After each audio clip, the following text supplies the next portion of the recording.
Want to join our circle, guys?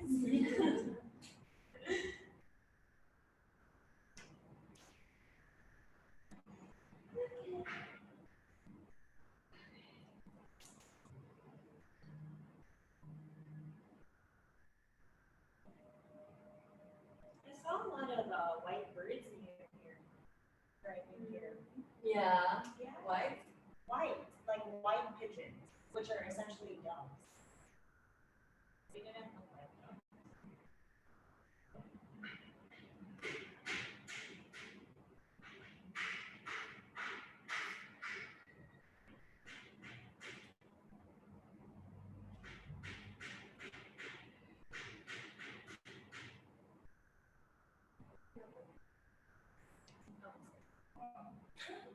Oops.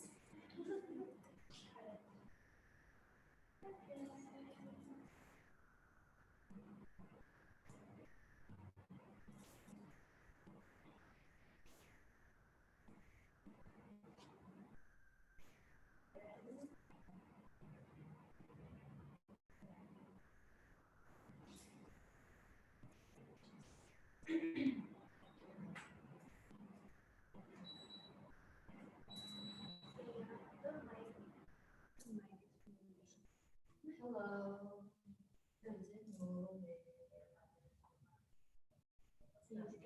Can you see it? Like, is it green? The microphone? Yeah. Okay.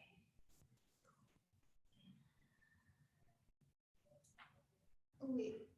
Hello. Hola. Hola, hola, hola. No. No, it's not. Dapat ito, green. Yes. Oh, yeah, green na. That's- Ganda. Okay. Today is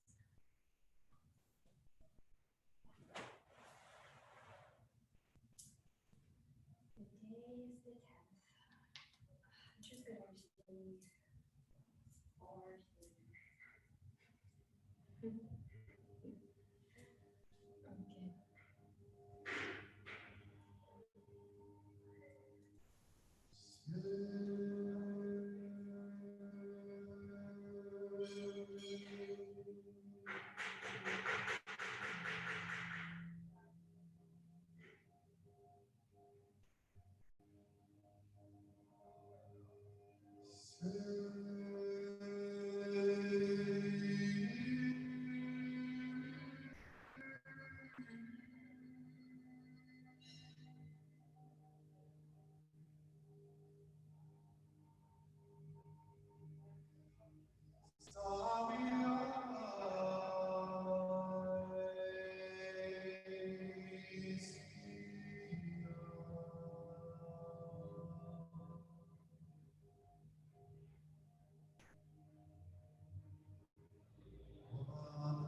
Let's begin by closing the eyes, arriving here, this moment, right now, feeling safe, feeling home,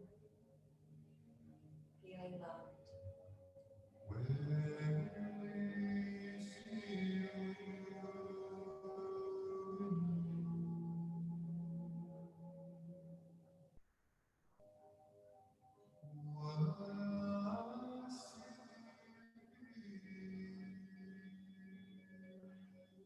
Let us cleanse this space with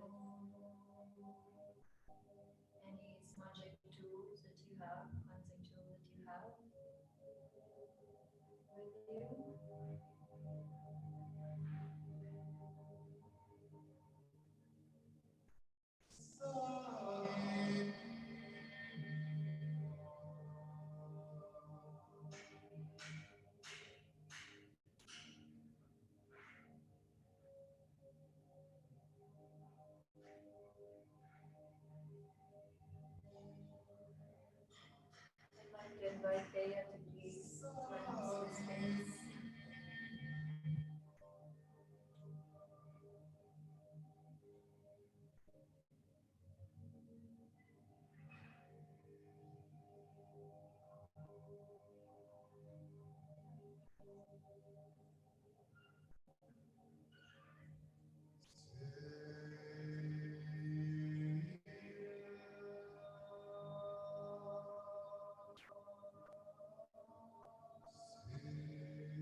we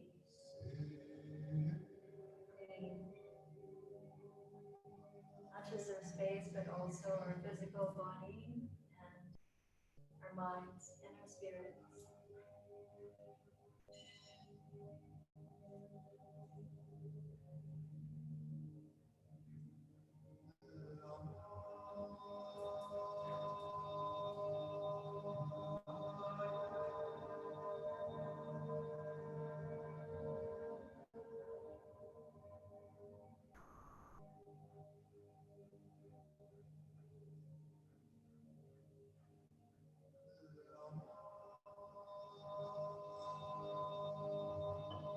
We clean our hands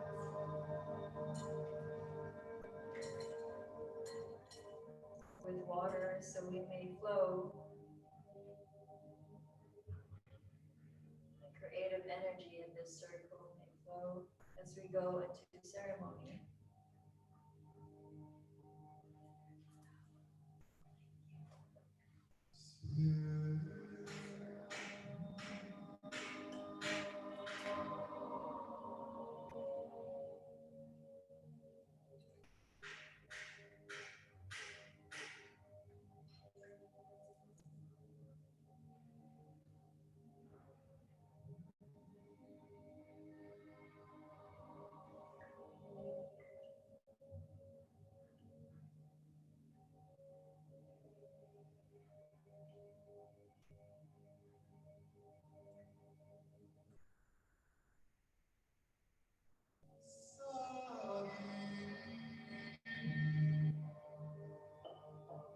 As we clean our hands with water,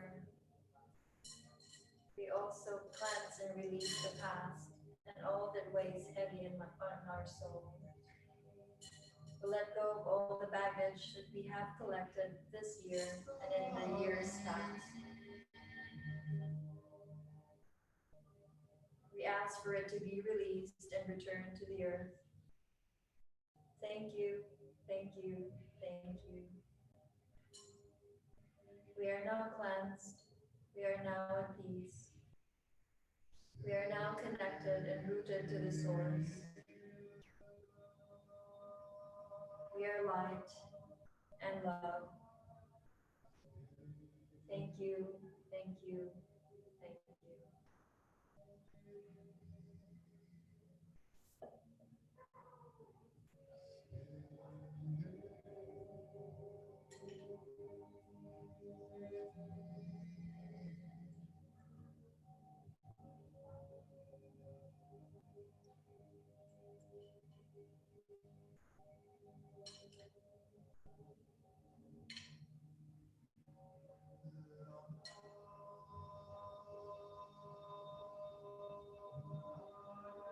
Remaining with the eyes closed.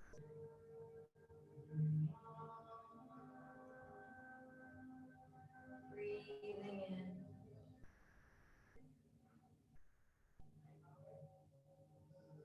And out.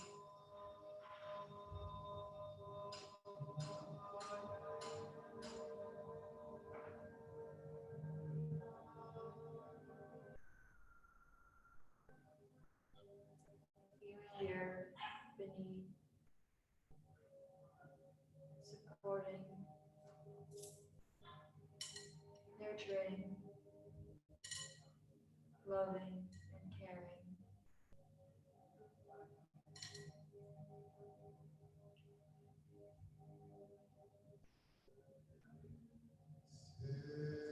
Feeling the light moving from the root up, up, up.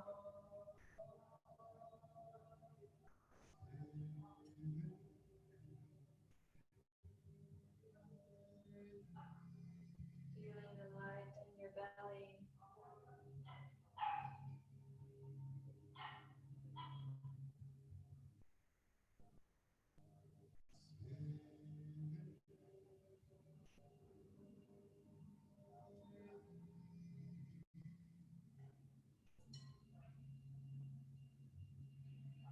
Feeling the light in your heart.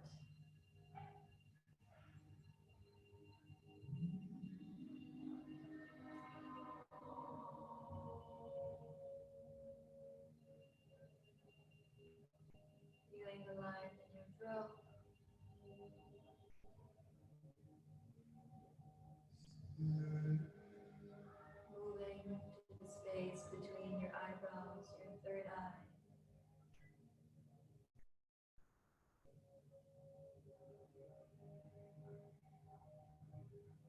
Feeling the light in the top of your head, your crown chakra, opening up to the divine source.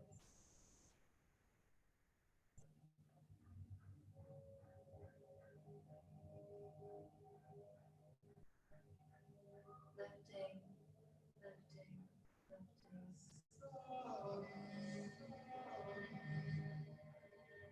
Raising all your vibrations higher, connecting to the universe.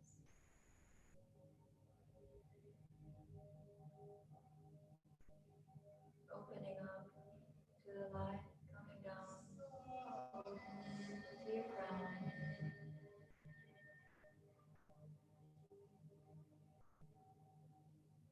Down to your third eye.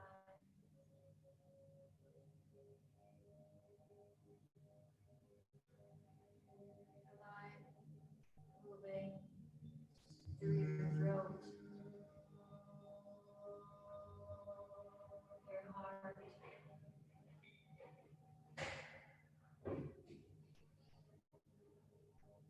your core, your belly, and your root.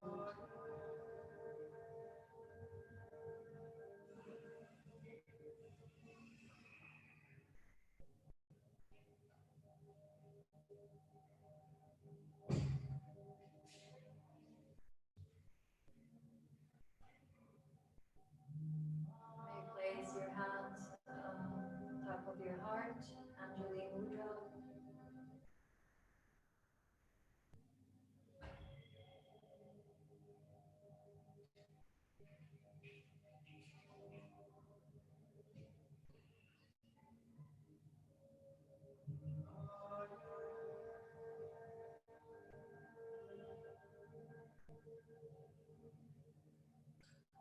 Breathing in.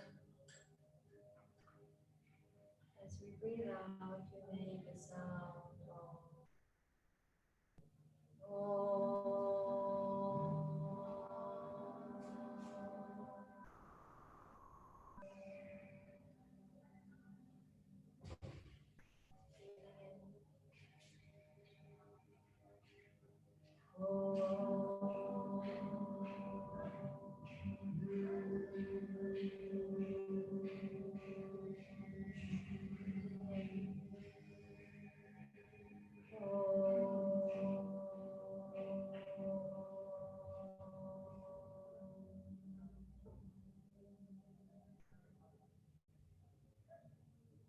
we invite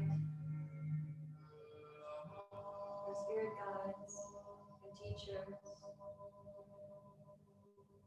spirit of the earth, divine guidance and angels to guide the ceremony.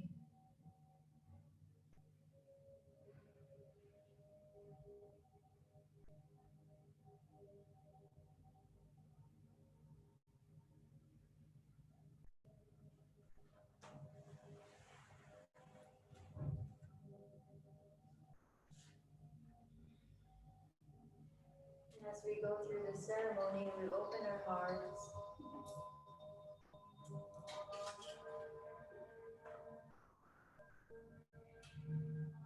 With this beautiful heart opening plant,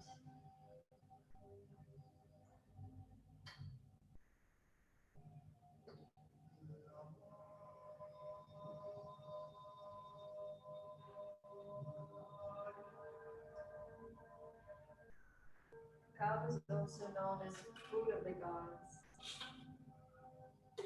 So in this journey, we invoke the spirits of the gods to come down with us and play in the ceremony with us, and may they teach us and guide us.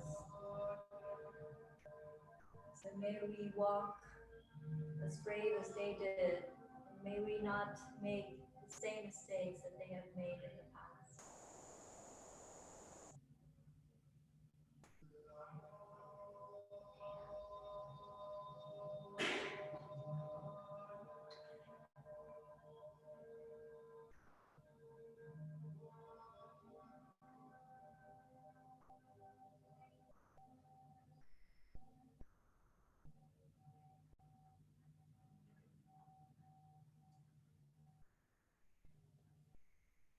as we come together as a community, as family, we celebrate this day,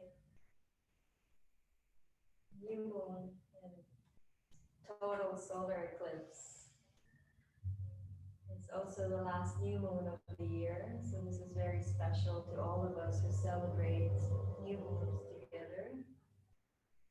12 new moons, wow.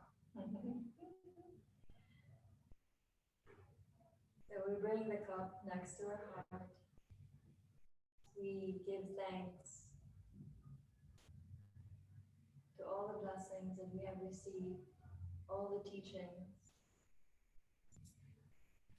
all the pains that we have surpassed, and most of all, the blessings and the families that we have found in each other.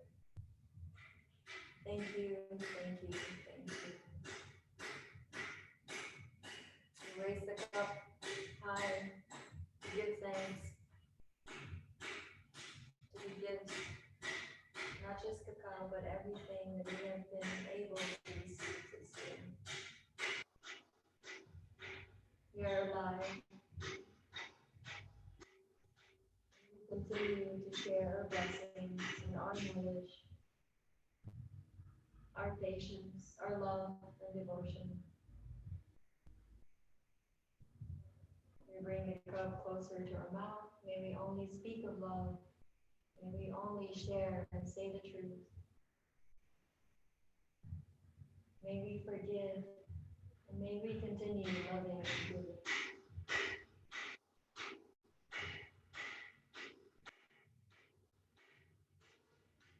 And take the first sip. This sip is for our ancestors who brought us here to this life.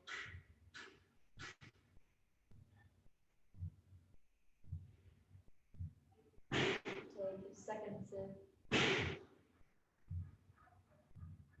This we offer to our friends, our families, our loved ones, and to the people who worked very hard to bring this planet in front of us.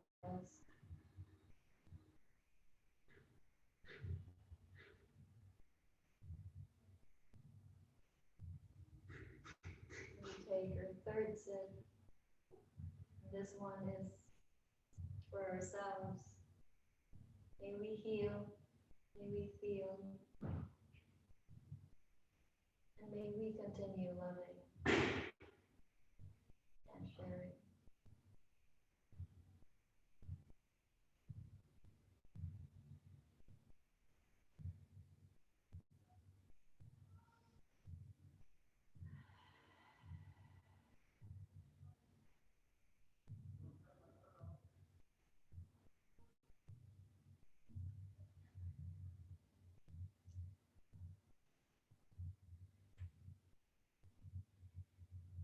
Thank you and welcome to ceremony.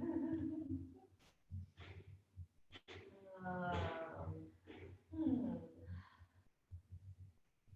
Today is really special. That's why we prepared this beautiful setup.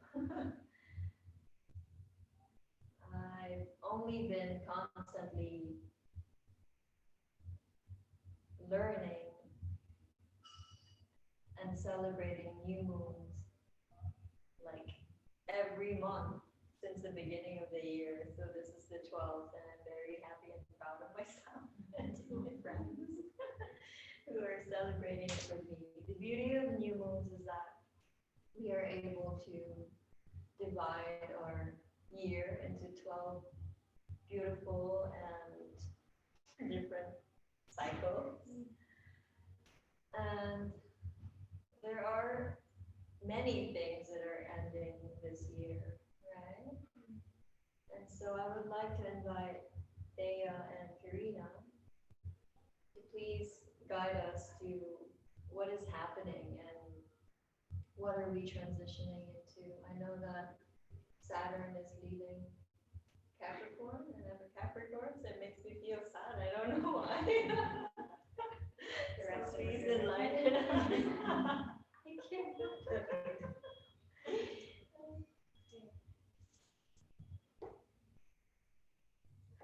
I hope you can hear me. Alright, so let's start with December 14th, and the astrology of December 14th. We're recording this, it's December 10th, but we'll be speaking about the future. I mean, time is, we live in a quantum reality, so if you're joining us now, hello, like whenever you're joining us, make this message be perfect for you. So from now until December 17th, thereabouts, Saturn is already in 29 degrees of Capricorn. And in astrology, 29 degrees is called the Agretic degree because it's the last degree. They stay in the sign for like 30, like each sign is 30 degrees. So being the last degree, it's like the culmination. It's really like, this is it. It's the summary of everything. And Saturn went into Capricorn around 2017. It stays in the sign for around 2.5 to like 2.5 years. And like last part of 2017, it retrograded Capricorn and then really entered Capricorn full force 2019, 2020. And we've really been feeling so much of Saturn in Capricorn. And Saturn is structure, constriction, rules. And in Capricorn, the sign that it governs, it's really the government, it's systems, it's infrastructure, it's patriarchy. So like really summing up 2020, and I'm just talking about Saturn, it met with Jupiter, and whatever Jupiter touches, it expands. So it expanded constriction, it expanded structures, it expanded limitation. Touched also Pluto, and Pluto is spirituality, it's transformation, it's disease, it's death and rebirth, it's like deep societal transformation, and we really felt that. And now that we're in that last degree, we're also in a time in our lives collectively where, okay, we sort of understand now the lessons of 2020, and not just spiritual lessons, but we all have our opinions, Sagittarius, of what 2020 is and like the lessons of 2020 for you individually. But just taking this moment, since it's the last new moon of the year, and we're in that Agretic degree. New moon are supposed to be beginnings where like maybe initiations happen, but at the same time it's also the beginning of the end, because we're ending this Capricornian, Saturnian and Capricorn cycle, and we're entering this new cycle in Aquarius. We touched up a lot about it, like the details of it in our master class. So I won't really dive into the details of it, but really what we're stepping forward is the unknown. Like we don't really know. This is a new era, and change is the only constant thing that we know will happen. So it's the invitation for us really collectively is, because we're stepping forward to more unknowns, the call is to build this inner sanctum, like this inner safety, this inner knowing where you're so aligned with what resonates to you. And collectively, that's what all this like rebirth, all this structural breakdowns are happening, because we're calling, the universe is just really blessing us and calling us to have this breakthrough. And they're just talking about the astronomy of the time, the total solar eclipse. So the sun, the light of the sun, is being obstructed by the moon. That's why we don't see it. Although in the Philippines, we're not going to see the total solar eclipse. It's going to be visible in Chile, parts of Argentina. And it's a solar eclipse that happens to us during the day. We're not really going to see it so much, but the difference, or rather the effects, in a collective level. And eclipses are, again, eclipses are portals of change and transformation. And it's your sun, it's your life, it's your heat, your vitality, and it's being obstructed by your emotions, your inner shadows. And So much of the past month was in Scorpio, and Scorpio likes to unearth hidden things, right? Mercury retrograded in Scorpio. So what did Mercury, communication, lessons, taught you when he was in Scorpio? And now Mercury is in Sagittarius, meeting this new moon and the sun at 23 degrees, and it's going to conjunct the galactic center. The galactic center is like the center of our solar system-ish. Well, the sun is the center of our solar system, but like they discovered like it's this big gigantic mass of just vortex and energy where our galaxy, the Milky Way, opens up to the rest of the multiverses. So the Milky Way is just one universe, right?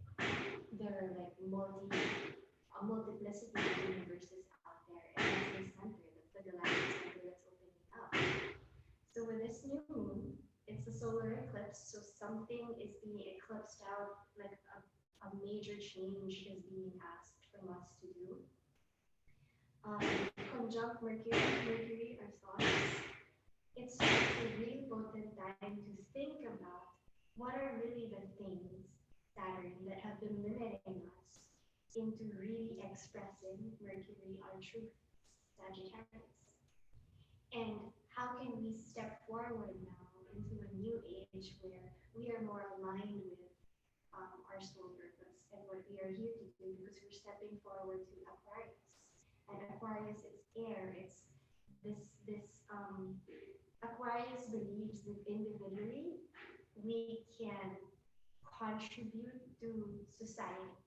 So there is a stress and importance to individual gifts, because all of us, each tree make up a forest, and we are all connected. Like we are all interconnected. Our roots are interconnected.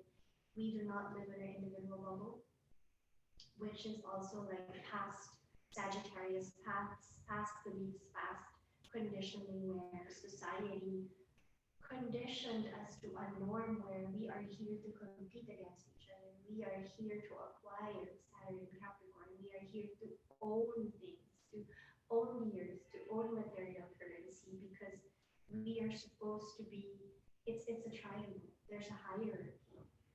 And that's the past. And so much of what's happening, because these are collective planets, and I say collective planets because they're outer planets and they move slower. Changes happen gradually. It's not very quick. Like it's not instantaneous. So it's a gradual shedding of what no longer works. It's a gradual releasing of what no longer works.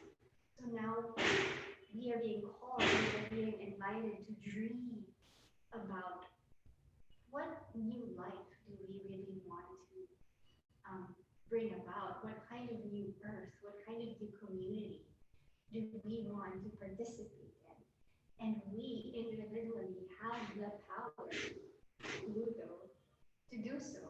So although Saturn and Jupiter are leaving Capricorn, they're leaving Capricorn in like this December to enter Aquarius, Pluto will still be there, and Pluto will be there for 4 more years. And Pluto read its transformation in Capricorn. So these gatherings are very important because it helps us to realign and reconnect to that true essence, regardless of what was conditioned, or regardless of the education that was given to you, that we are supposed to be in groups, we are supposed to belong in let's say sects that you were born into, like whatever race, whatever religion, whatever culture, whatever society that is, you're supposed to be pristine and perfectly fit into that mold that others created for you. We are being asked to now remember who we really are at our core, at our most basic essence, which is love. And everything that does not align with that may not align with you. And what does that mean? Those are big words. What does it mean for you? That is the invitation of this Aquarius season, is to grab whatever truths, whatever conditions that were given to you, and really find what is yours individually, so that you can project and contribute, based on that, in resonance to that. So like I can only summarize so much. I mean, there's really so much energetics that we can share here. But if I can sum up 2020 in I guess a statement, it's really to break open. Like all of these transits, all of the planetary dances, from January, actually from 2017, 200 years ago, 800 years ago, up until this moment, like up until us that we are here now. It's really to break us open into the future that we are stepping into. And this future, we are called to be equanimous. And now what is that? Equanimity, we hear that in yoga, right? For us to be able to release our expectations from any outcome. So yes, we can dream, yes, we can wish and have that grand vision for our future, big ideas, Jupiter, like go, whatever new intentions you want to set this new moon, like make sure that it's big, like it's really revolutionary and it's really innovative and you feel like you will really be able to change yourself in the world. Go do it, you're invited. But at the same time, you're also invited to fortify your vessel. And so that's your body. Self-care will be very, very important 2021 onwards. Fortifying your home. Vesta and Virgo, more of that later. But to fortify your home, what does home mean for you? Like home your body, home your community, home your family. The essence of home, fortify that. And just be in flow. Remember to be equanimous, no matter what happens outside, as you can be equanimous within. Also hold space for like just a multiplicity and the multiplicity of perspectives.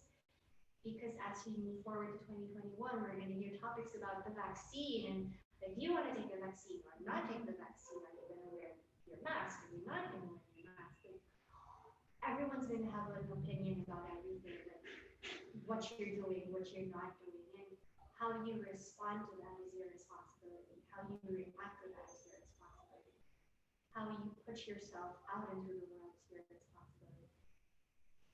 So 2020, we are breaking open. We remember and we were made to be open. 2021 onwards, we remember to be fortified as we enter this new age where we collectively share our individual gifts. And yeah, we're excited to talk more about it in our future masterclass. There's really so much to talk about. But just to align with the energy again of the times and the energy of the ceremony and the energy of Christmas, it's December, it's Thanksgiving, right? Now we talk about the religion and where really Christmas came from, but it's a time to be with family, it's a time to gather, it's a time to be in ceremony because we're celebrating birth and a new birth. And what are you birthing? What new ideas are you birthing out into the world? What new you is coming out of this 2020 transformative metamorphosic phase? What is this new you looking out to be now? We don't have to be so detailed, like picturing this new you, but the call is to release your expectation of whether this new you is exactly who you pictured it to be, because whatever it is that comes out is perfect for this. Whatever information that you get, whatever new lesson learning you get is just perfect for you at this time. And so if you can release everything else that you feel just no longer, that you no longer need to carry as we move forward in this new age, release it and let go. It's very difficult to forgive, especially if it's something that's conditioned and that's stuck in your body. But if you can just slowly bring awareness to it so that you can bring it out, those are all the lessons that we're learning. Any tension is just rising into the surface because we're being called to learn and be aware of so many systemic things that just really need changing and are no longer working. And they're way past their time.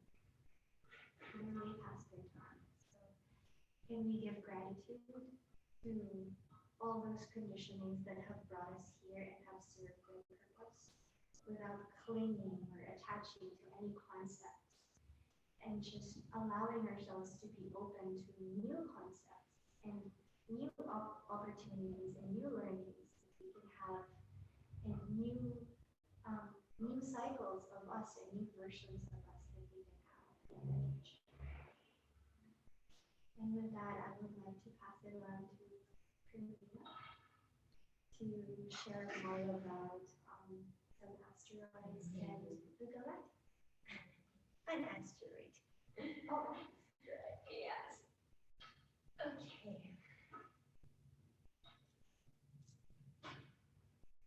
are interesting.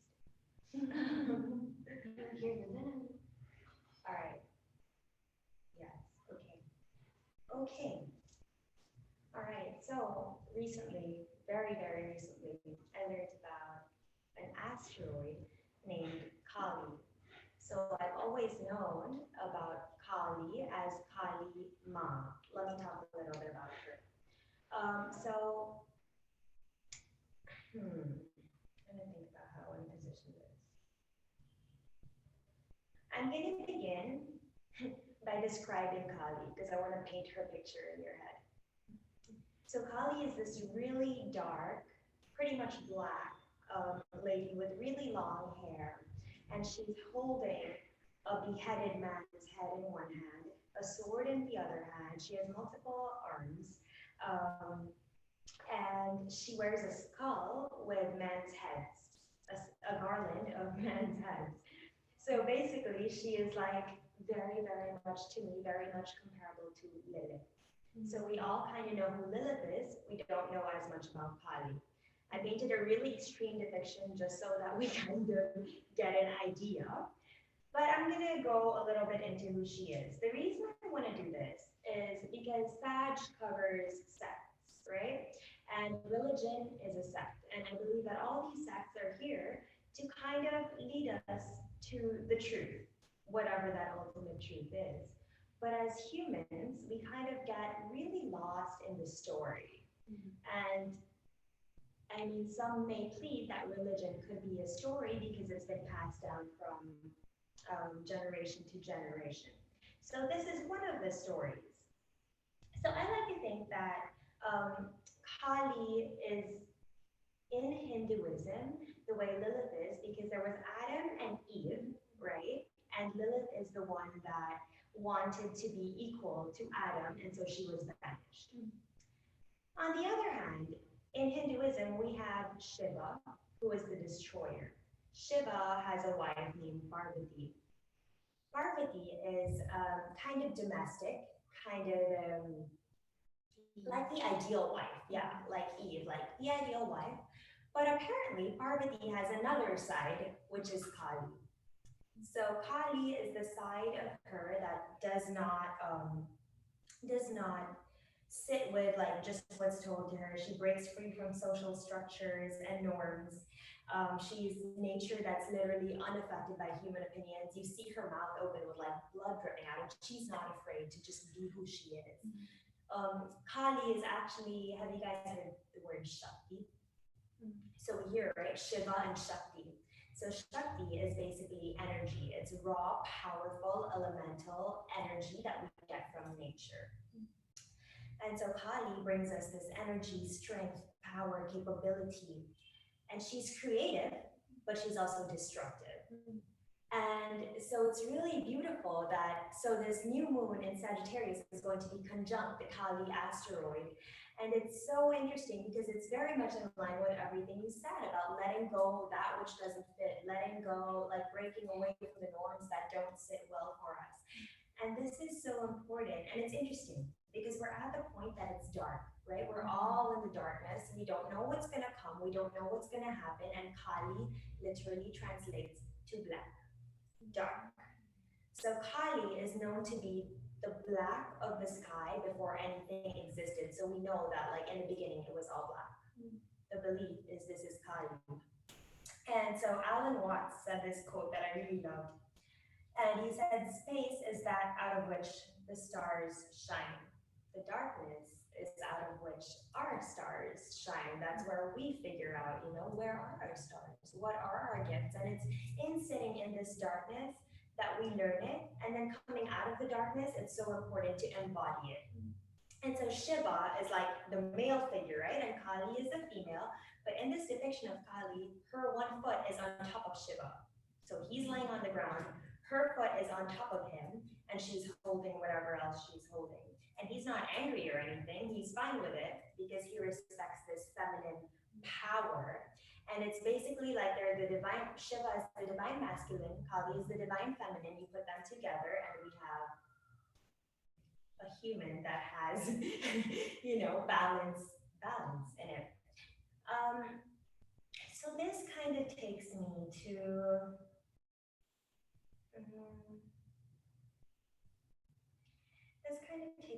how we kind of are in the dark, we're a little bit confused, but we know that we are in the dark, marinating and trying to see what's to come out of it. We know that it's not dark, that like it's not going to be dark forever. We know that there is a brighter tomorrow.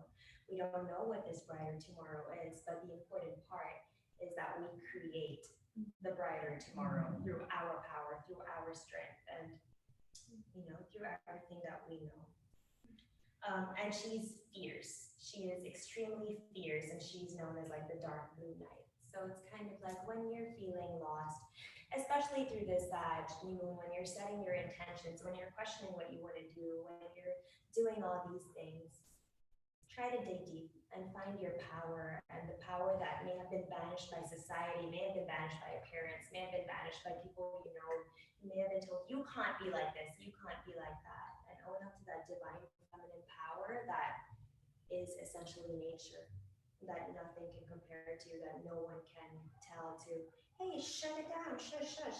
That doesn't work here, because it's be as strong and as powerful as you can, because it's only in that we can birth the magical age of Aquarius, or just the vibes of Aquarius and Saturn.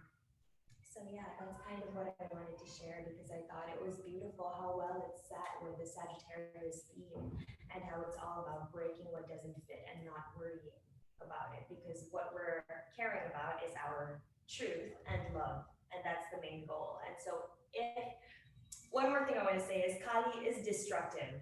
So if you're working with a Kali energy and you don't know your energies, you don't have the right intentions, that can get a little bit messy, because she's a dark goddess. It's like working with Lilith. But if you have your intentions in the right place, you have your energy in the right place, you know what you want to channel, you know that you're coming from a place of love, by all means, like, open up to the darkest sides, because the darkest sides will only show you the truest sides. That is all for me. Thank you. Okay.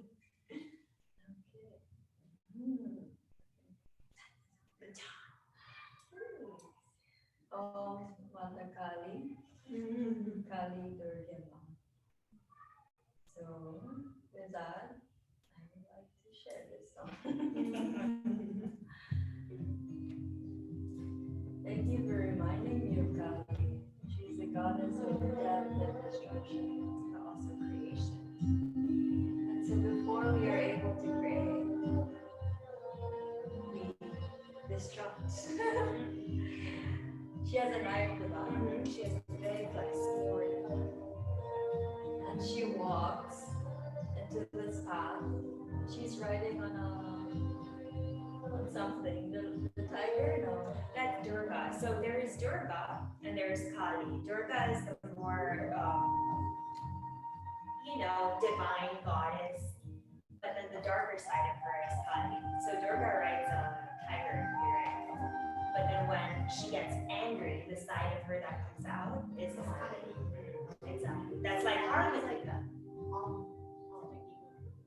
Kind of, yeah. But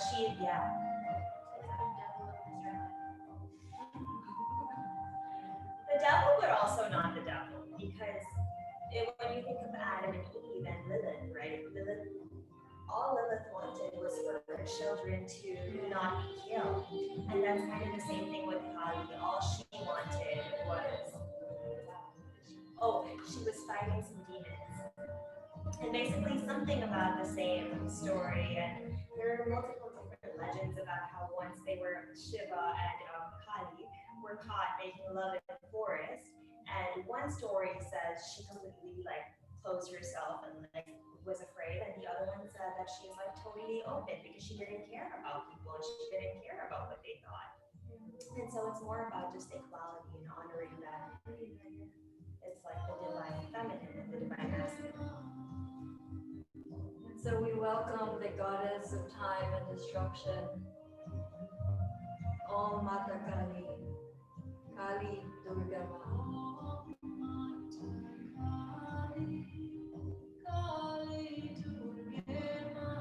As we move forward to this new earth, to the new versions of us, what are we letting go?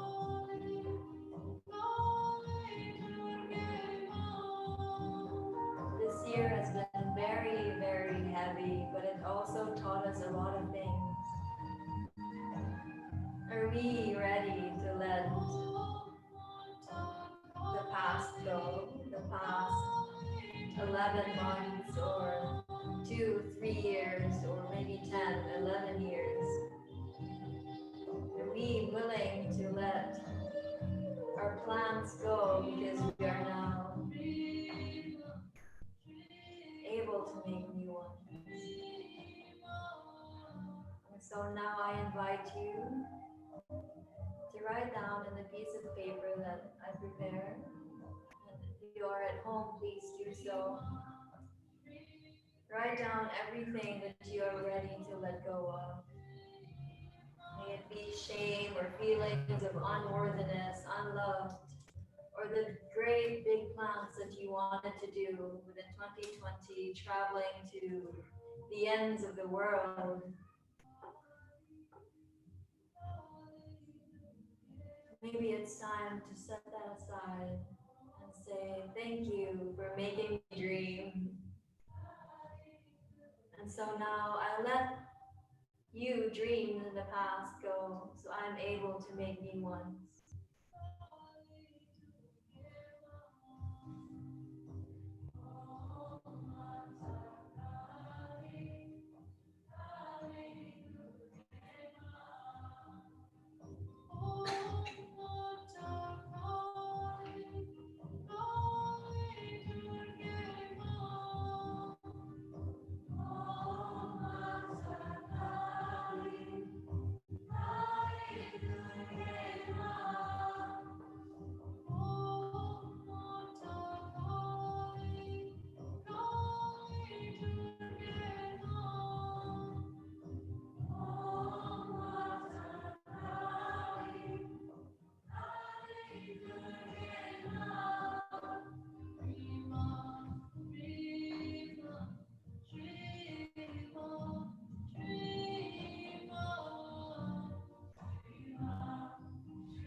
Also, setting free the people that have hurt you in the past.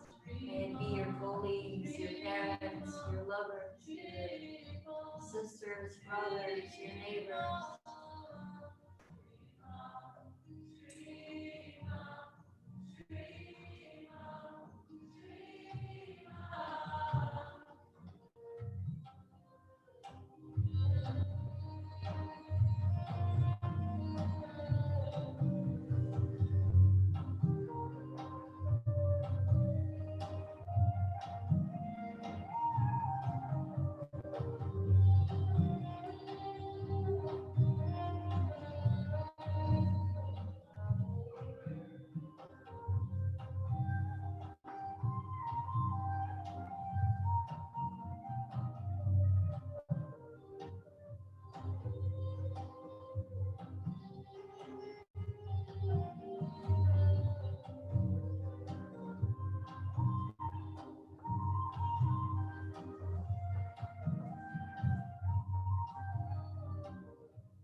fold that paper however you want to fold it. You're gonna burn it anyway.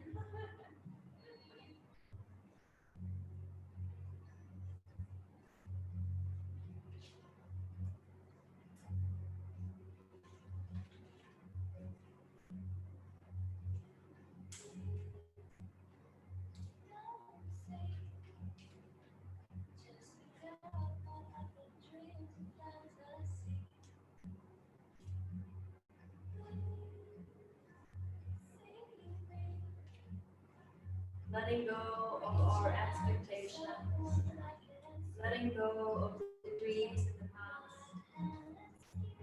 letting go of the people that have hurt us,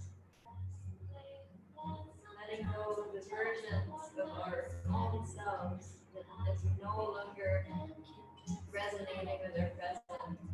Doesn't mean that we are giving up with our future dreams. We just put that aside and burn it so we can make a new version of us.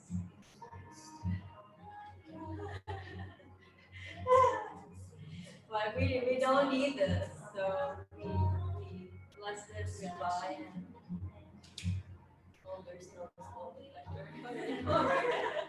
We know. This, but it's yours. There's water also.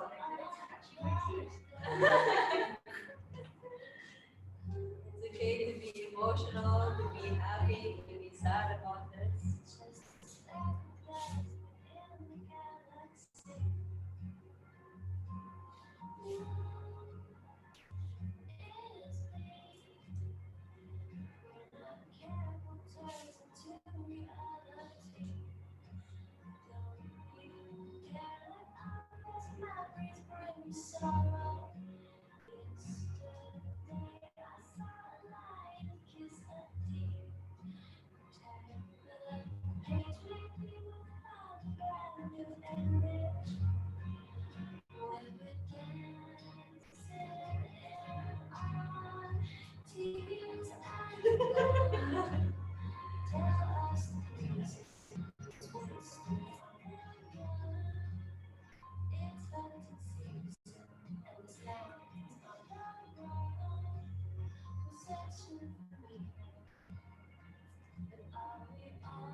I invite you to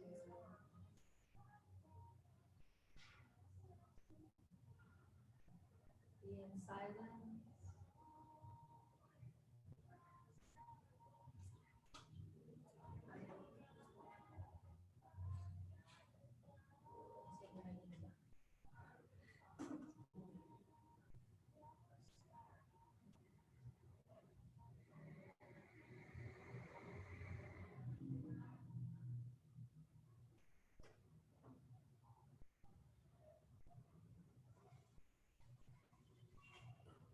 Now we're gonna try this.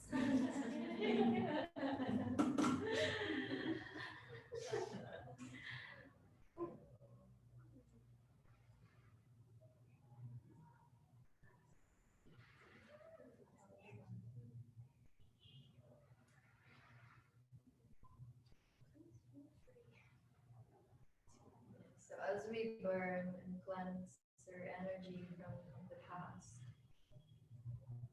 we burn Palo Santo to replace the energy to higher vibration.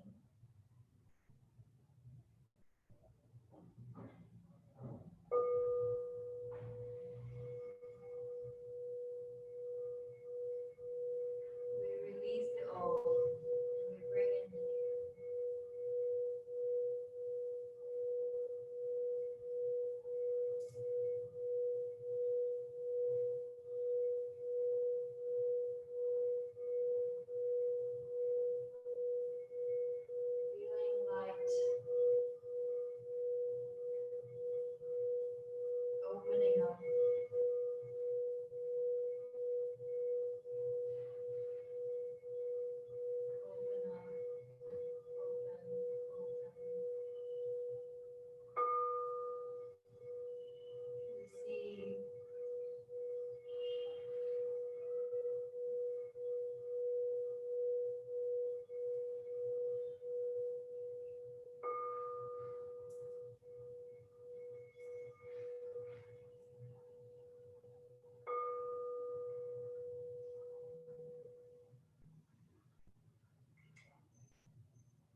I love knowing more about astrology and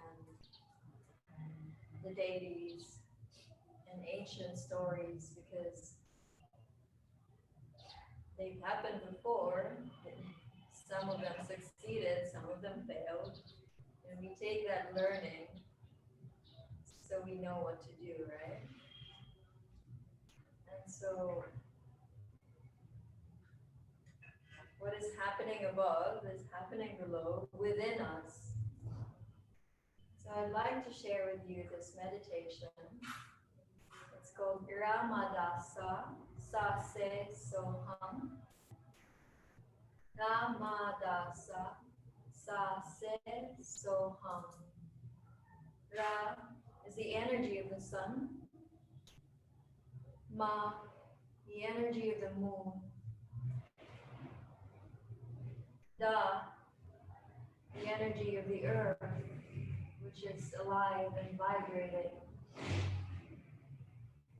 Sa, impersonal infinity. Se, the totality of the infinity. So, Hum is the merger of identity, which sends us from the crown back to the root, or connects us to the infinite universe. And so we place our hands, we open our palms facing up, locking the armpit, the elbows as close to our ribs, and we open up to the infinite, to the divine, as we connect to the energy of the sun, the moon, and the earth, and the totality and infinity.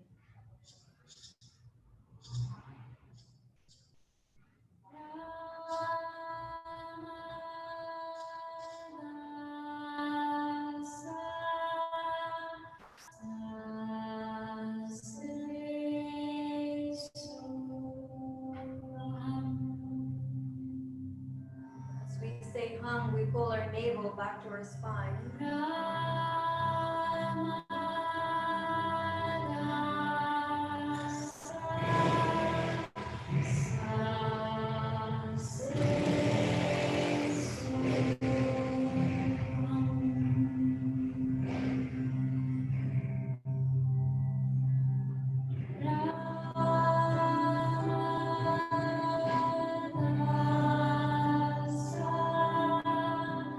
Sa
feeling the vibrating energy of the sun, the moon, the earth, the infinite universe.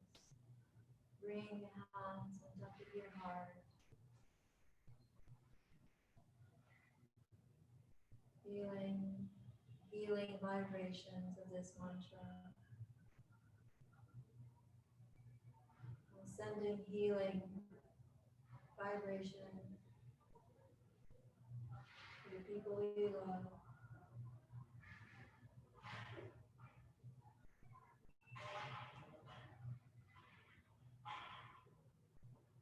Also touching any part of your body that needs healing right now, maybe your heart, your throat, your womb, your back, your knees, your head, wherever you feel like healing is needed, go ahead and touch that part.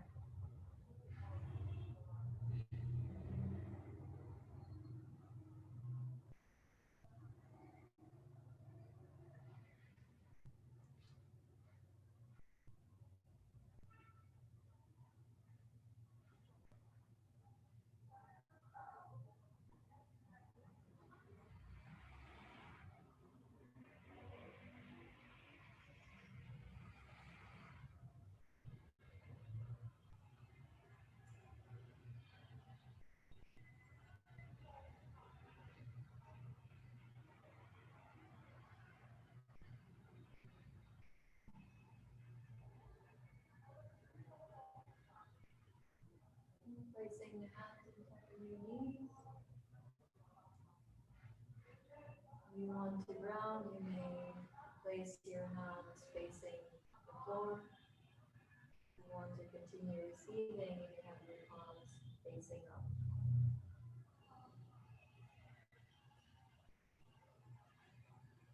Let's do a few spine rotation to the left.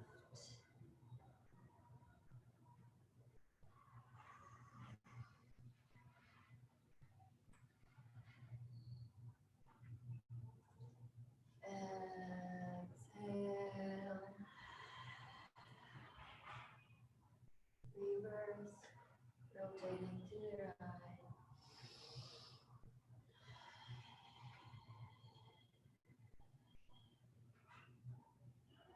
Adding Ujjayi breath to your rotation.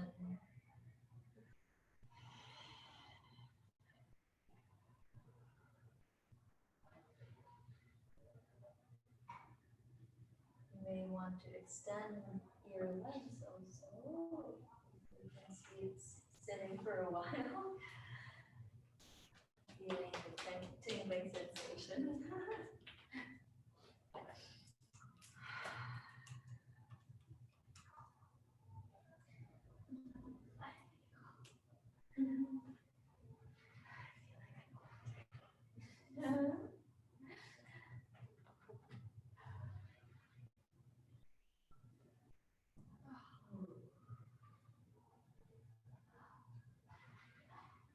How is everyone feeling?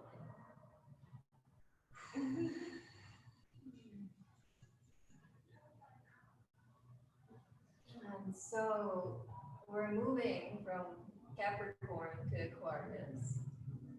Capricorn is earth, it's our bones, our joints, and maybe we've been feeling a lot of restrictions in these areas. And so we want to invoke the energy of Aquarius, which is air. It's light, it's flexible, it's open, and maybe sometimes doesn't have structure. Yeah, that's true. And so I'd like to invite everyone to please stand. Just feel the earth and the ground. Standing but not locking your knees. Just be bouncing, yes. And just bounce. So feeling the earth underneath, feeling the air moving from the earth up.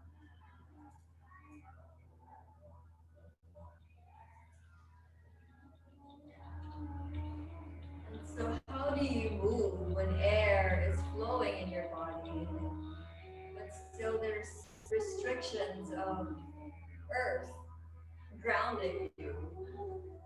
How do you merge the two?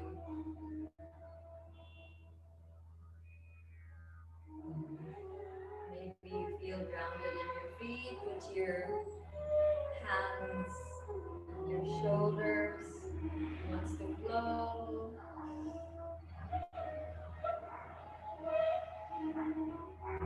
Maybe you feel tight in your knees, your hips, your belly, so you just want to sway.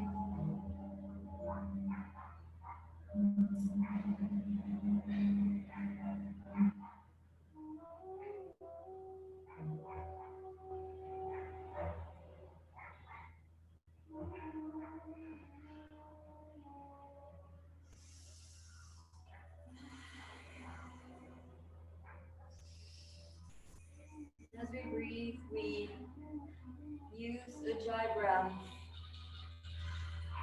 to bring in air into our lungs, our bodies. We also let go of a lot of air in our stomach. Just feel supported.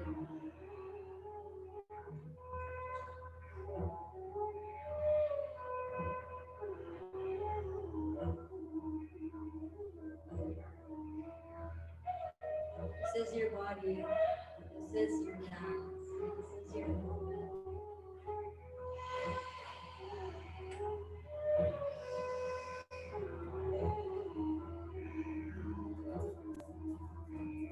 Maybe you have a lot of earth energy in you and then fire energy in you, so you want to shake it off.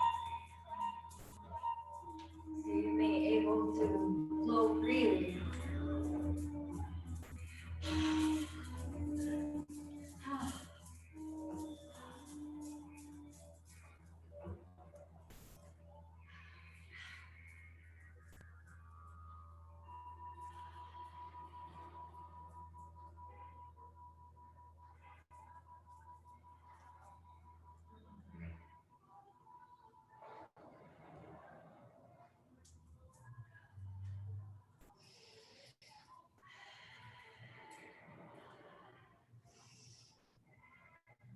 Bending the knees, we breathe in, we turn to the right, our left hand is in our heart.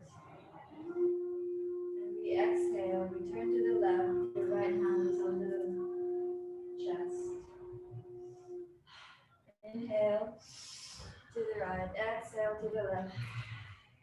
And you do it in your own pace.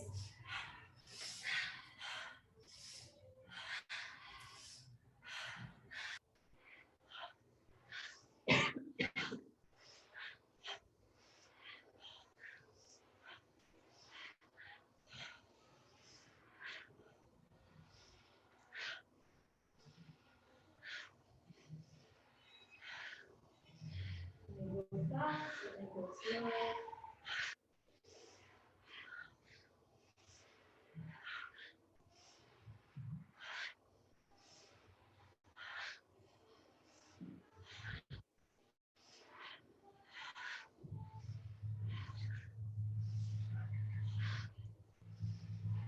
And hold, bending the knees, bringing the hands up. Inhale, exhale, falling forward. Release, inhale, bringing the hands up. Release, exhale, bend forward. Inhale, hands up. Opening the heart, exhale, release to the earth. Ha. Inhale, hands up. Grounding the feet to the ground. The hips are strong, the knees are strong. We still need Capricorn for structure, even though we're saying goodbye. Exhale, letting go off. Inhale, bring the hands all the way up. Locking the knees, standing firmly to the ground. opening to the energies from the infinite universe. Bring the hands to the heart, palms together. Inhale, holding the breath.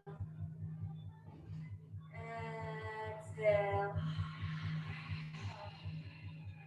One more exhale.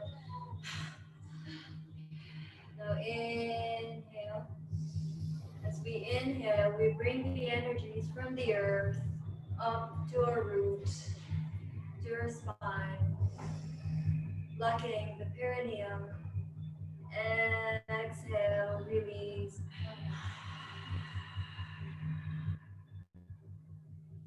Inhale, bring the energy from the earth through our feet, knees, hips, our root.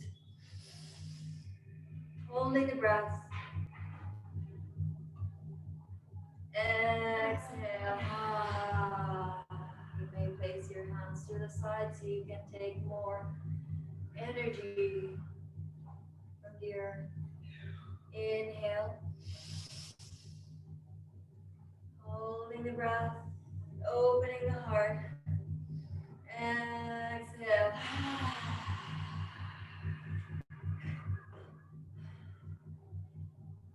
Inhale, you may open your legs a little bit wider.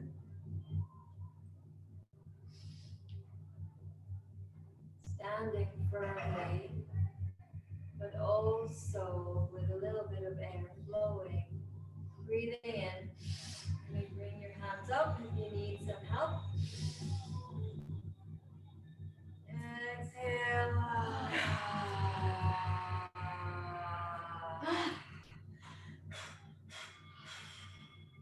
Inhale.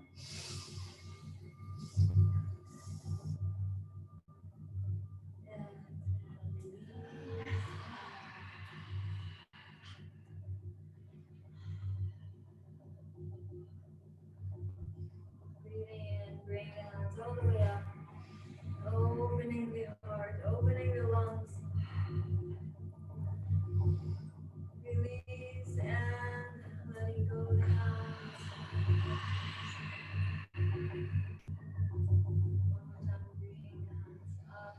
Inhale, covering yourself up with love and light. Hands up and exhale, bring the light from the universe down. One more time, bring the hands up. Bring the energy from the earth up, up, up. And taking that energy from the skies, from the universe, bring it down, covering you with love and light.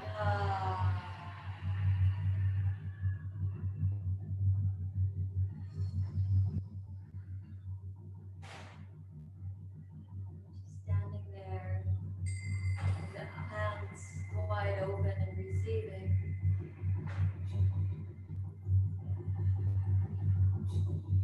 Connecting the earth, your heart beating, the skies up above.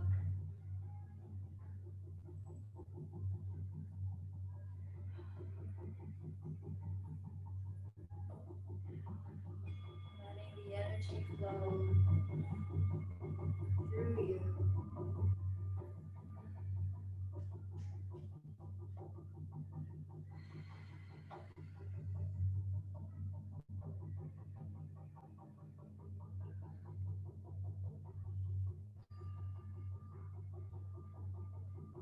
Bring the hands together in prayer pose. Standing a bit wider. Let's go to the yogi squat, Alasana. Pushing the knees against the elbows. Opening the heart and the chest.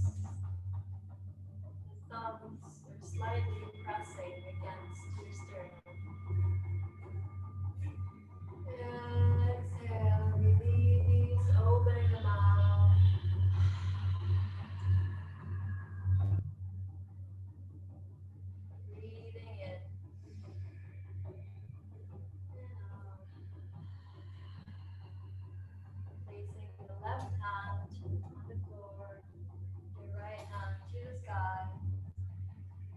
opening the heart to the sky.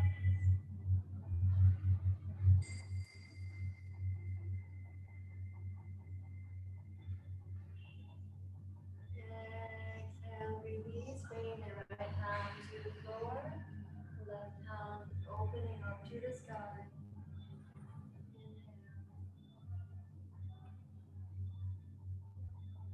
Exhale, release, and to the earth and back to the seated position.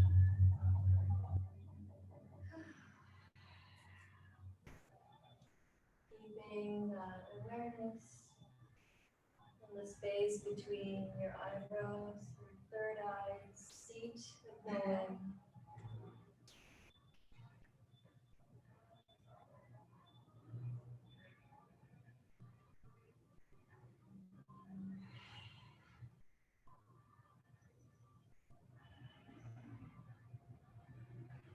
Exhale.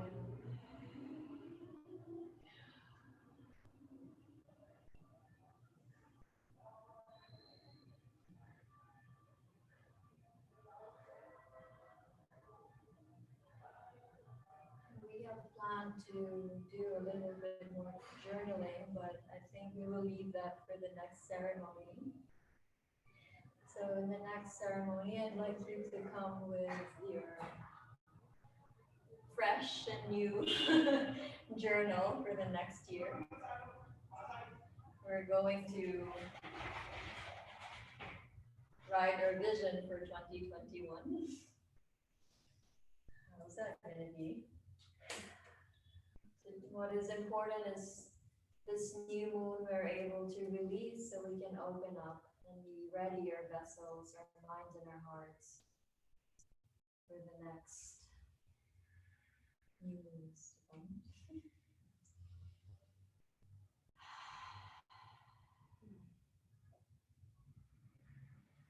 Anything you'd like to share before we go to Shavasana? You're leaving. Yeah. What does this feel like for you? It's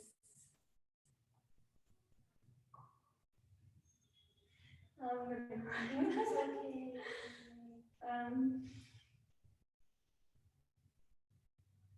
I don't have words. It has been a wonderful experience to be here. Really, I think one of the most groundbreaking experience that I have had. I have discovered, I don't know, so much on myself and others in our culture and how to think in another way and especially in cacao's over ceremony that we have had, like it's really a heart opener and mind opener also. And I'm so happy I won't have to bring up this home with me. And even with like pandemic and everything that happens and difficulties with like us for everyone to be maybe away from friends and family and home, but it might be difficult. I felt home here. And this is the most important thing, is that even if you're not in your hometown or home country, you can still find another way to feel still like at home with other people, with it's difficult to find words now, but yeah, it has been a wonderful time. Wonderful time during pandemic. That's good. It has been wonderful anyway, because and my plans have changed also. So before, after like, my studies and everything, I was the one that wanted to have a plan for the rest of my future. And now I'm just like, okay, let's take this step by step. And I think this is the biggest lesson. Like, don't plan too much because maybe like 90% of what you plan won't happen, but it's fine. It's okay. We'll find another way, and you can still be happy even if it doesn't happen. So yeah, it's like leaving home for another one to return to another one, and bringing with me everything that I have learned. So thank you so much. Thank you.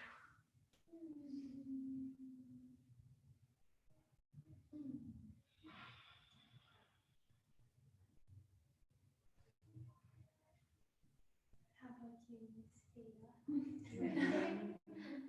First, is this your first physical circle? Yeah. I hope first already. You mentioned Japan. Actually went to another visa. It was last night. I felt like went to a curtain and she asked the one who posted it asked me what my intentions were, and it's about letting go fears, judgments, and plans. And actually, she also mentioned the goddess Kali, and she has a statue with the skulls. I don't know if it is it something about the planets. That's why Kali's being brought up, or So Kali is an asteroid. They have a Kali asteroid. So Kali is the goddess, but then there's a Kali asteroid as well. Just like Lilith is the goddess, and there's a Lilith asteroid. And so the asteroid is going to be right beside the sun during the new moon. So like actually right now they're already conjunct, so they're right beside each other. So it'll be Kali, the sun, the moon, and what else is it conjunct with? Mercury? Yeah. So all of these will be together. So the reason probably she's being brought up is it's like her power is so evident right now because it's right by the sun and moon. So that might be it. never recurring. It's always a sign when it comes up that much, right? It's like, what is there that I need to learn from her?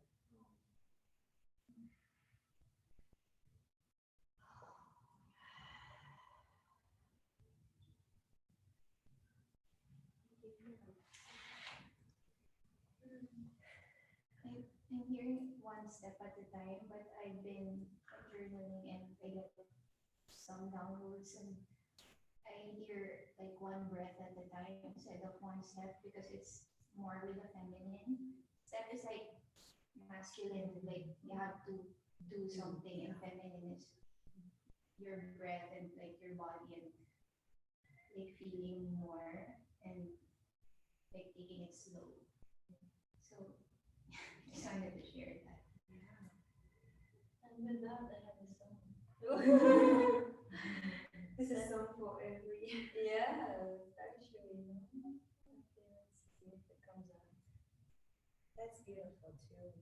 Because then you could look at like it as like Shiva and Kali, right? And Shiva is the masculine and Kali is the feminine, and she is who is being, it's so interesting because she is who is conjuncting this new moon, and then the next full moon is in Cancer, and Cancer is a sign of the divine feminine.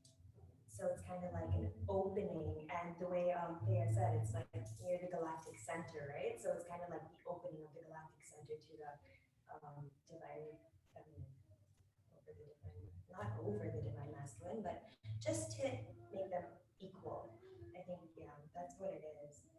Like so many people are like, why are you fighting for feminism and why do you want women to be above? But that's not what we want. We just want equanimity and equality and yeah. And I don't think that's too much to ask for, right? Not at all. Not at all. Yeah, but remember we still have like the nodes in Gemini and Sagittarius until 2022. So a lot of there's a lot. Okay, so Uranus is still in Taurus for 4 more years, and Pluto will still be in Capricorn for 4 more years. So what does that mean, right? There's just going to be a lot of transformation that is yet to happen because a lot of people will always have a lot of ideas and a lot of opinions, and they will all feel that their opinions are the right opinions. And just a key date to be mindful of is towards the end of March.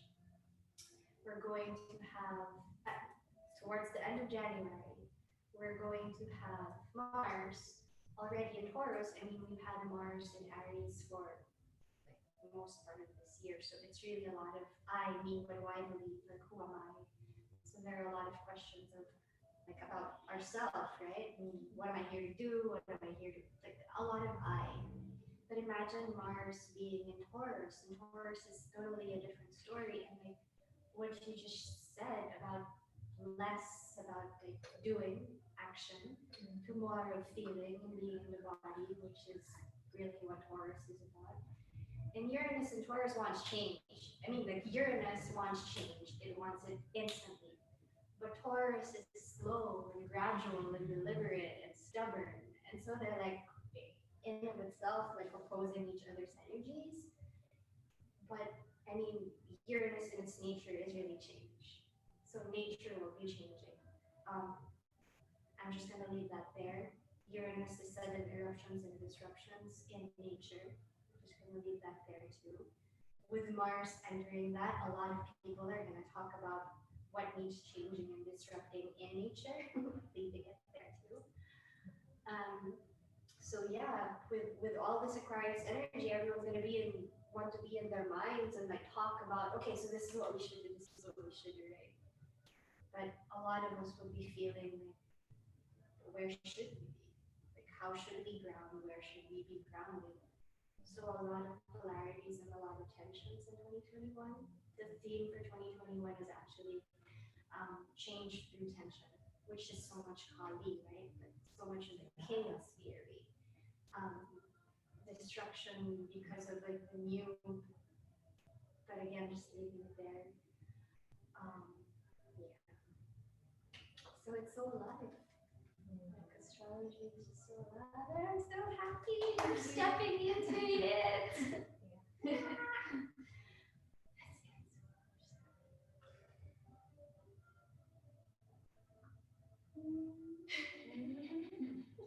So.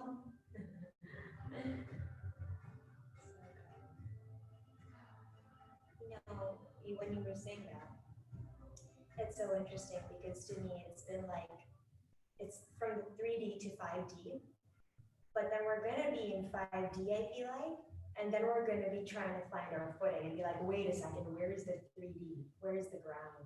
And that's what Mars and Uranus will help us with, but it will be shaky ground. So it's kind of like we're trying, this year has been all about like evolving to the 5D. But when we're in the 5D, it's like, are we standing on solid ground or are we like unraveling ourselves back? That's beautiful. Like just ground. I mean, if we're all familiar with 3D and 5D. Yes? Well, for our for our participants, 3D is really more of what's here, like matter. So much of Capricorn, like what we can feel, what we can touch, or even like concepts, exactly, like tangible concepts like structure, governments, like matter, physical matter. And 5D is more of consciousness where we feel, we think this is what the ideal society is like this is how we should all be like equally in the Aquarius. And so I'm getting chills when you just said like literally we're moving from 3D material physical earth to this 5D consciousness where we're all together, we're all parts of the forest, we're all trees in that forest. There's no one tree that is better than the other tree. We are equally different, and because we are equally different, we are equally perfect in our imperfections and equally just right so with our contributions and our gifts. And yeah, if you get to, I guess, in your exploration and in your journey, to hear more about 3D and ascending to 5D, I hope that lands in your body and not just woo ascension talk, because there's really a lot of people who are, I don't want to say spiritually bypassing, but like just saying, you know, just trust the good vibes, just good vibes always, just like keep to the light because we're ascending. But Kali and what it's teaching us, there is beauty in the darkness, because through the darkness, we find out that we are the light, that we are the candle, that we are the match, and that we are the flame. And imagine when we all awaken to that truth that we are the light and we are light bearers, we shine forth, we shine through from our hearts and from our core. And we become stars, as you said, we become stars in this like dark vast void, and we just guide each other back home.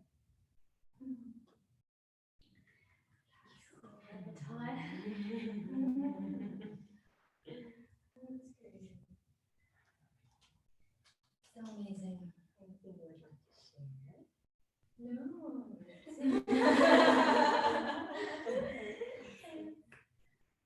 Beautiful. Yeah, I'm excited for the ceremony because I want to manifest already. But yeah, I think the job is to keep sharing, but also like to keep filling your cup, right? Like, I think one of my biggest like challenge this year is how to fill my own cup when like it's filling up, but it's over. It's like it's filling. It's like wait, you know. So yeah, like that's, and also it comes with like worthiness, right? It's like how do we share when we're so much feeling wounded and hurt, and it's not even from this life, you know. It's from like I don't know, maybe our family's karma or whatever. It's like, and I don't know, you know, like I have pain in my body. Maybe I was shot before, or I have pain in my womb. Maybe I gave birth to 40, I don't know, like elephants before. And it's like, I don't know, where am I going? And then it's like, but my job is to share light, so it's like, stay in the light and keep going back, and you're worthy, and I have to keep telling myself that, right? And the key is to find your community, and like as Eloise was saying, she's going back home, but like hopefully you find your community there. Yeah, I hope so. I can follow you with Zoom or something. I already thought about that, but I don't know if You will start your own. maybe, yeah. Be like new age doesn't have title. It doesn't have to be like this. It could be in a cafe. Where or Louis Vuitton bags right now. You're in Paris. First, I have to find my money. Louis Vuitton. So They're just outside the shop. and that's why I want the ring. Yeah, It's very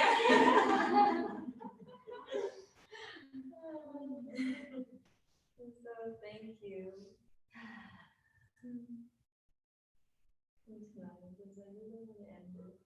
Well, actually, like real cacao ceremonies could go like 5 hours or 1 day. Yeah, there's like music and stuff. I'm still waiting for those people to join us. Our first one of 2021 should just be a super cacao ceremony. Dance, No, I agree. It's like music. January. What? It's just everything. It's Everything, all. Yeah. what happens? I'm trying to Say it the correct way. I'm trying to not overload it with the astronomy of it, but suffice it to say that December, it's not going to end in December, because there's so many action like with the Mars Saturn there's so much endings happening in January before we can actually move forward. And it's not December. December is just like the crescendo. If this is 2020, it's like December. And then January is like, okay. It just made me go down. It's like we thought or we're thinking that 2020 hit us hard. But 2020 is just really breaking us open because 2021 is just really asking for that change. But like imagine your posture. Like this is what my mentor said. Imagine you have a posture. It took you years, your whole life to actually have that posture.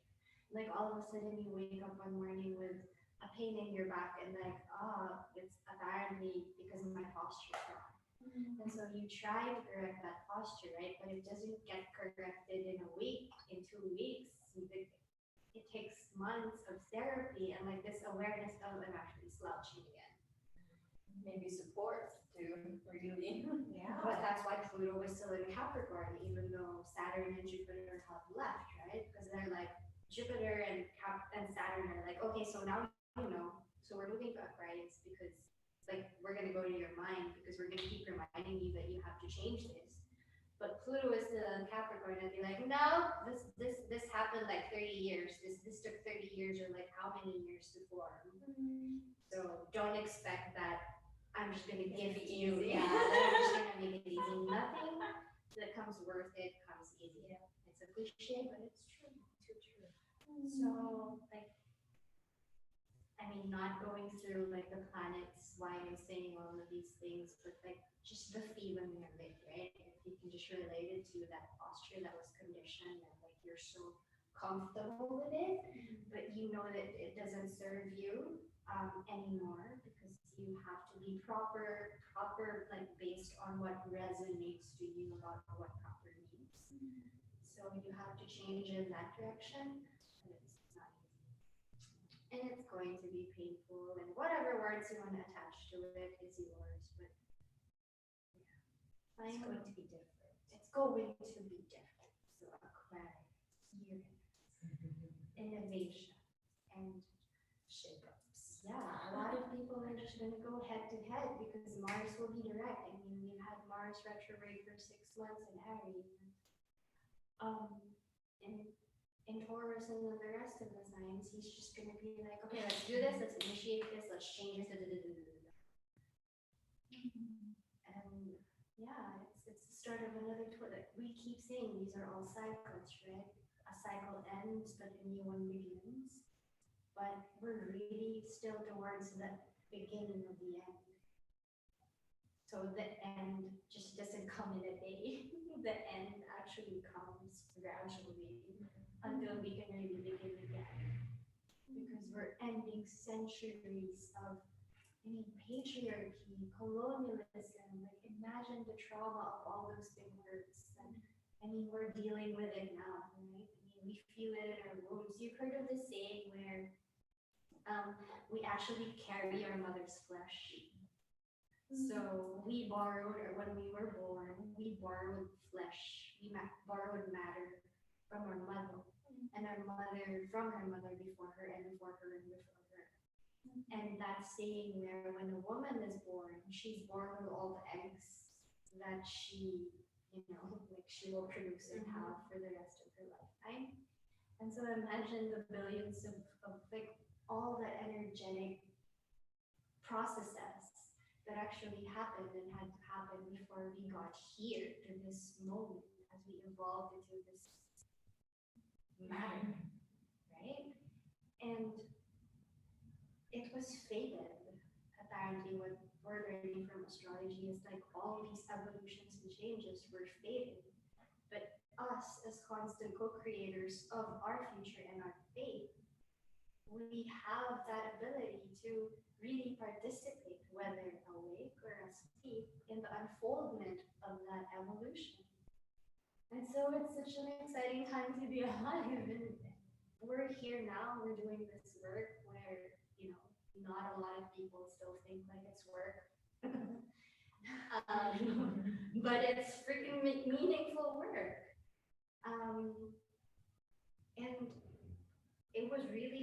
lesson for us, I guess, to get together in this particular moment and talk about this and be leaders as we step forward and continue this work, because it ain't gonna be easy. We are constantly going to be challenged because we are leading a new age or a new consciousness. And not everyone is just going to be so open to it. And so we are always going to be challenged to want to belong, to want to be accepted, to want to feel worthy, because those concepts just may not always resonate with how we see those words or how we feel those words or how we connect to those words individually. But just know that regardless, we are worthy. We are perfect. We are doing this because we are meant and destined to do this. And we have each other.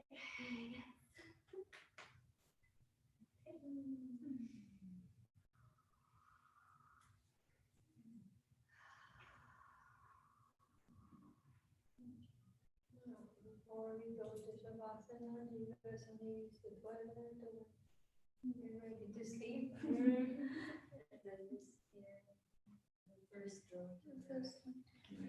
Me as Thursday, I We can go possibly first. can go there. There's something so hard in the kitchen. Oh.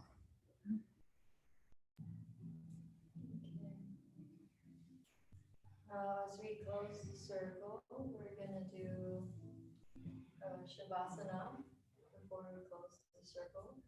So you may lay down, you can use the pillow either for your head or your back, whichever.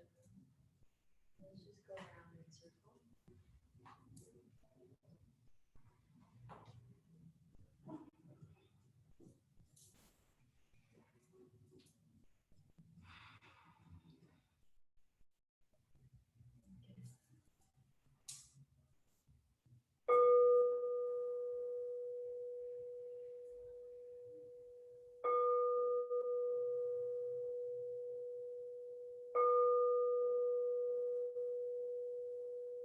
Letting go of all the concepts, all the information, all the stories, just coming back to the body.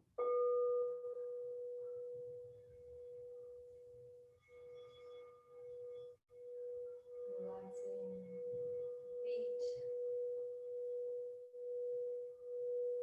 the ankles, knees, letting go of the tension in your hips,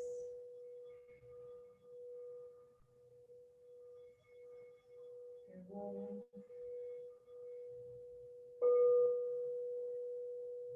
your lower back,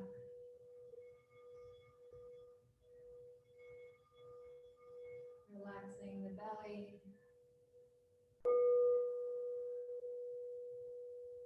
Breathing in, exhale, letting go the tension from your chest.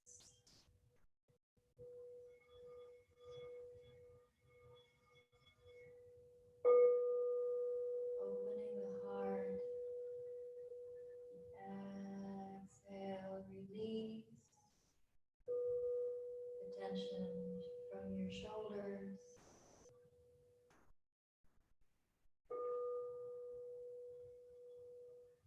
Relaxing the neck,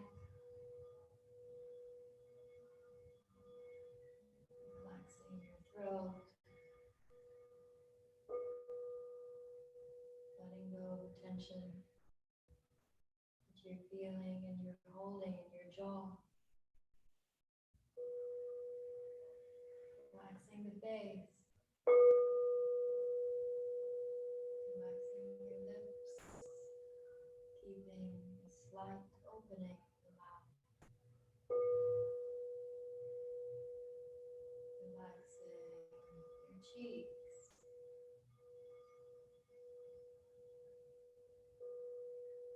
the nose, eyebrow.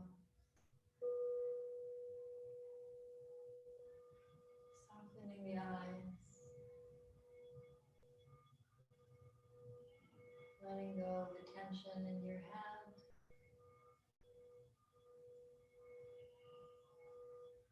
Feeling the awareness in the space between your eyebrows.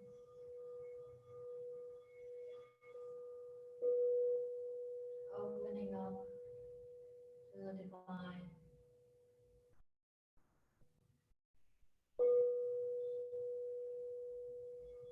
Feeling light moving and traveling through you.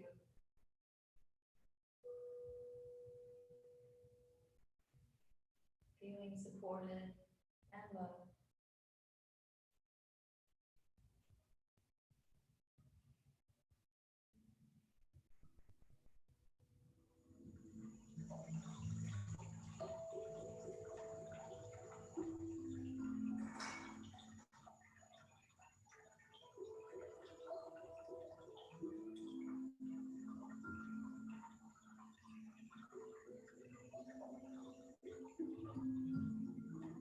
We stand at the threshold of a great dawning. Something deep within life is changing. An era is ending. And at the very core of creation, something new is being born. We are awakening from a long collective sleep, an in vitro dreaming deep within the womb of our Mother Earth. Now is the time of a great shifting of cosmic wheels, which will result in the reformation of our Earth and trigger a radical shift in consciousness. A galactic tidal wave of light is descending upon the Earth, activating the highest potential, raising the frequency. Reality is being reformed, redefined. The activation of new neural patterns will trigger new perceptions, new information, new impulses, and the recalibration of DNA. Open yourself to these high dimensional frequencies. Let go.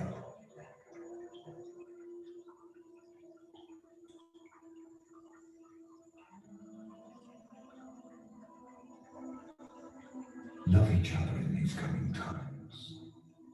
Be kind to each other.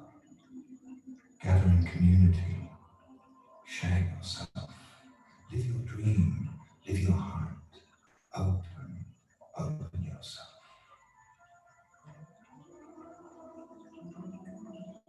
Be prepared for the challenges to come, the dark times of chaos and upheaval. We will experience a dynamic recalibration of electromagnetic fields and Earth systems on a global scale. Stay present. Stay calm and centered. Try not to judge what is happening. Surrender to the process. Hold firm in the knowledge of what is being birthed. The process of birthing is an awesome undertaking, an arduous task, often fraught with intensity. Stay in the heart. Stay connected to beloved friends and family. Remember that this too shall pass, and is a necessary purification, a great purge of all that is not in resonance with what is being born in us. All will be redeemed and reformed in miraculous ways.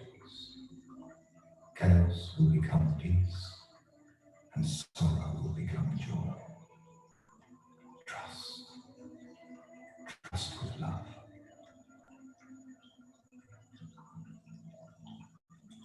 The butterfly is a marvelous demonstration of the power within trust and vulnerability.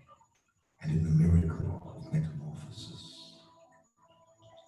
After all, what is a butterfly if not the flowering of a caterpillar beyond its wildest dreams?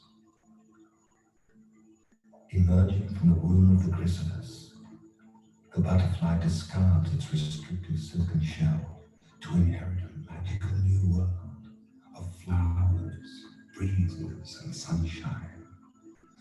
A world of freedom and delight and the celebration of its divine nature. Spreading her wings for the first time, she has no idea whether she can fly. She simply opens her wings in perfect confidence and is effortlessly conveyed into the spiral dance of graceful flight. And all that then remains is the joyous participation in the divine ecstasy of creation.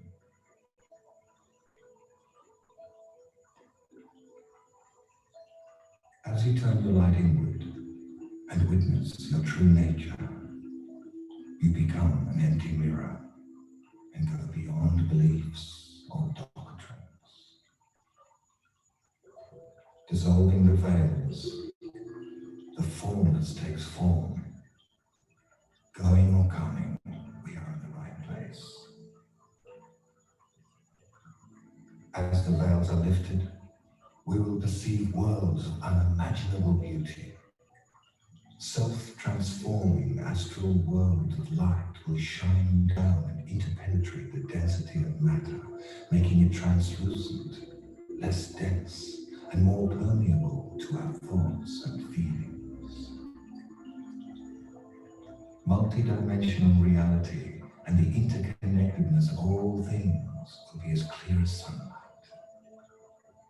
And just as the light is not separate from the sun, and the wave is not separate from the ocean, so shall we realize our connection to the source and recognize ourselves in each other as one vast ocean of love and light.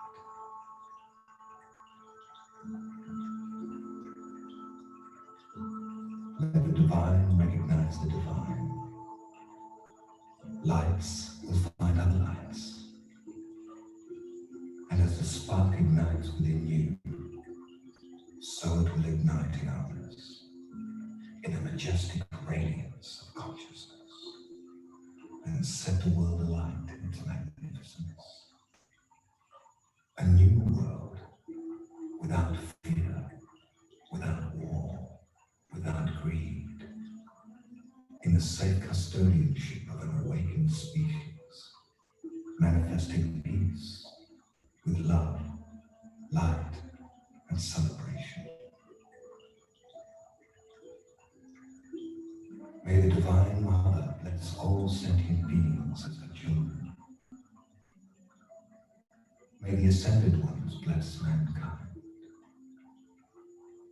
May religion be swept away by the revelation of what we are. May the children of the earth understand that this is to be a birthing place of a new humanity, the birthing of a new man, utterly discontinuous from the past, released, transformed, metamorphosed into a multidimensional being, conscious, whole, and free.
seated position, remaining with eyes closed, keeping that stillness and awareness.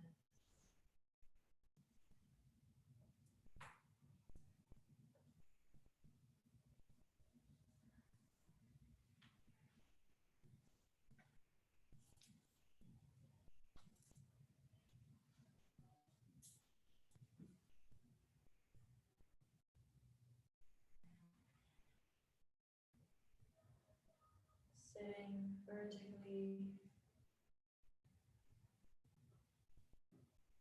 as if there's a string pulling your head towards the sky, and your root is supported by the earth, rolling the shoulders back and down, opening the heart. Palms open and ready to receive.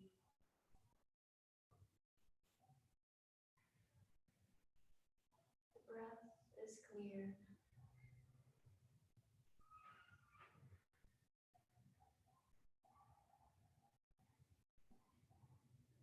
As we inhale, we breathe in love.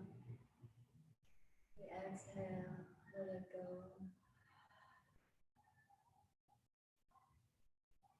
Breathing in love. Exhale, letting go. Breathing in love. Exhale, letting go.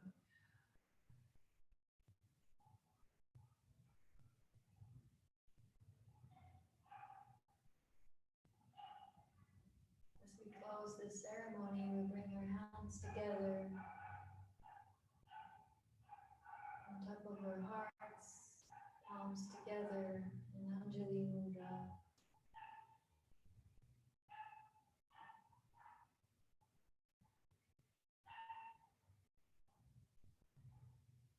Loka samasta sukhino bhavantu. Loka samasta sukhino bhavantu.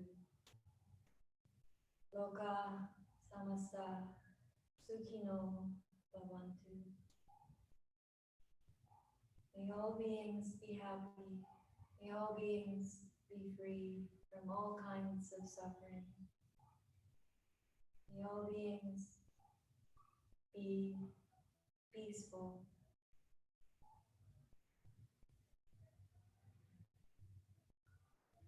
We chant 3 Oms, breathing in, and as we breathe out, we say Om. Breathing in.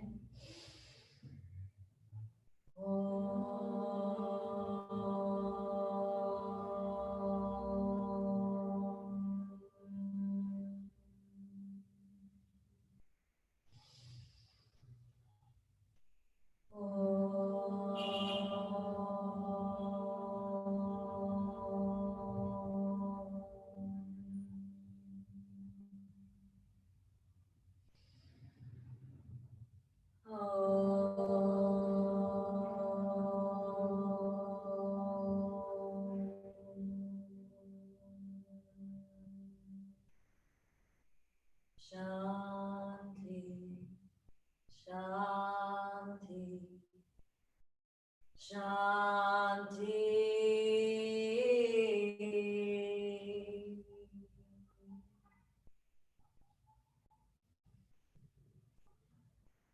Bring your hands together. Breathing.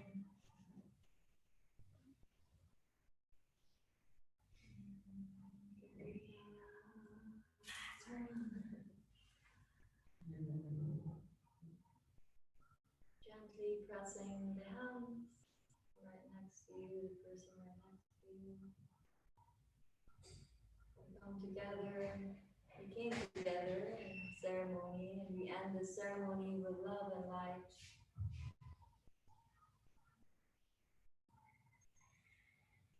We raise our hands up, we thank our spirit guides, our ancestors, our teachers, and the divine for being with us here today in ceremony. And we let go, we bring love and peace to all beings. Letting go.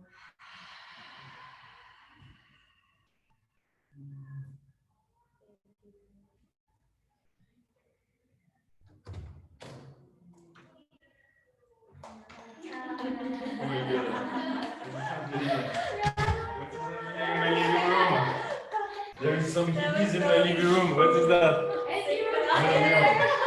It's so amazing, Timo.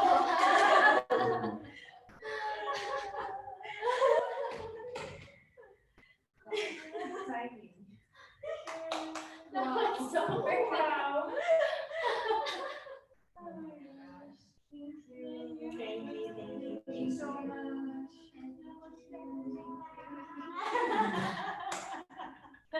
So weird. Thank you, Diva. I didn't even like knock or anything. Just